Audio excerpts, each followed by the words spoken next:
You've probably heard about the viral TikTok challenge, encouraging students to steal and break stuff in school bathrooms. There's been extreme amounts of vandalism, extreme amounts of stealing. And a new challenge for October has teachers watching their backs. We have heard about the TikTok challenge of slapping a teacher.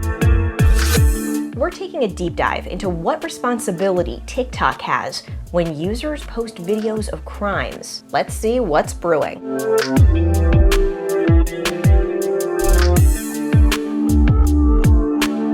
Hi, I'm Jenna Bourne, and I'm an investigative reporter at 10 Tampa Bay. If you're new here, welcome to our caffeine-fueled, homemade deep dive into issues that matter to you. Make sure you subscribe so you don't miss an episode. I just want to start this out by saying this isn't going to be one of those stories you see on TV, like the viral social media trend that could kill your child. We've got enough dangerous viral things to worry about already, am I right? So if you're looking for parent fear-mongering, this video is not for you. That's what family dinners are for. This video is for people like Olivia. Hello, I am Olivia Fisher. She's a sophomore at Wikiwachi High School. Many soap dispensers, paper towel dispensers have gone missing. How frustrating is that during a pandemic? It's very frustrating. Genuinely. It's, many of my friends have told me they've had to walk across the campus just to find soap so that they can wash their hands. Devious lick. Some TikTok users are identifying this challenge with the hashtag devious lick or devious licks. To help explain why this is happening, I turned to social media expert Dr. Kelly Burns. She's an associate professor at the University of South Florida's Zimmerman School of Advertising and Mass Communication. Why is it called devious licks? Oh, that's a good question. I think it's just, this is kind of the lingo, the slang of young people. A lick is when you steal something, and maybe it's a kind of something that's a little bit small in scale. Are you saying I'm too much of a millennial to know the lingo? I'm not Gen Z enough.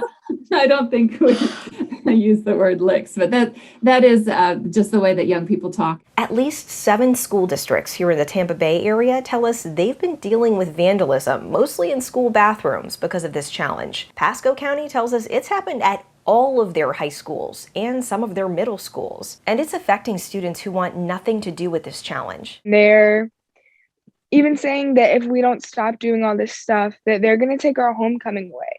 And that's one of the hugest things that everyone's looking forward to, because we didn't have a homecoming last year. But the consequences can be even more serious. Multiple students in our area have been criminally charged. We got these photos from Bartow police showing 2 hand soap dispensers torn off the wall at Bartow High School. Police recorded this video off a student's phone, showing a stolen hand soap dispenser in a student's backpack. That 15-year-old was arrested for criminal mischief and theft. And because this devious licks challenge was so widespread, schools and teachers are putting out warnings about a new challenge. We have heard about the TikTok challenge of slapping a teacher. Leaders at multiple teachers' unions, including Hillsborough Classroom Teachers Association President Rob Crete, tell us they've been having a hard time reaching TikTok about their concerns. What do you see TikTok's role in all this as a company? Complicit is really the word I would use. I mean, how are we not pulling these off the internet? TikTok got right back to us, saying in part, "We do not allow content that promotes or enables criminal activities. We are removing this content and redirecting hashtags and search results to our community guidelines to discourage such behavior." I think they could also go a step farther than that, and that would be to ban users. And so I think this could be a deterrent, especially for people with large followings. They don't want to lose all those followers. But Burns says TikTok may be reluctant to kick users off its platform. If they crack down too hard, there may be another platform that rises up we haven't had TikTok that long, and so who's to say that there couldn't be another platform that comes on the scene that attracts all these users and says, hey, you can post your banned TikTok content here. Plus, TikTok is protected from legal liability by Section 230 of the Communications Decency Act,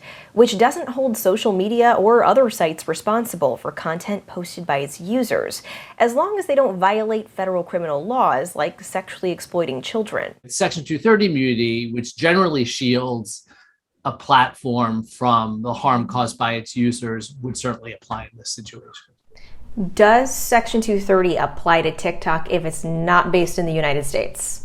It does. I mean, Section 230 applies to all attempts to impose liability on someone in U.S. courts. So it doesn't really matter what the citizenship of the defendant is. But my understanding is that TikTok that operates in the U.S. is actually operated by a U.S. company, even though its ultimate parent company is not. The Electronic Frontier Foundation Civil Liberties Director says the best way to hold TikTok accountable is right here in your hand. There could be methods for social accountability in terms of pressuring the company. These companies get a ton of requests to take things down, and people should be encouraged to hold them accountable that way rather than through the courts, which will be much more difficult. And that's exactly what Olivia says she's already doing. I think I reported at least 10 in the last 2 weeks, which is an insane amount of vandalizing TikToks. With the people I'm friends with and the people I follow, it's, every video or so you see something like that. And it's just, you just click a report button and you're done. Thanks for watching What's Brewing. Subscribe so you don't miss an episode, and I'll see you next time.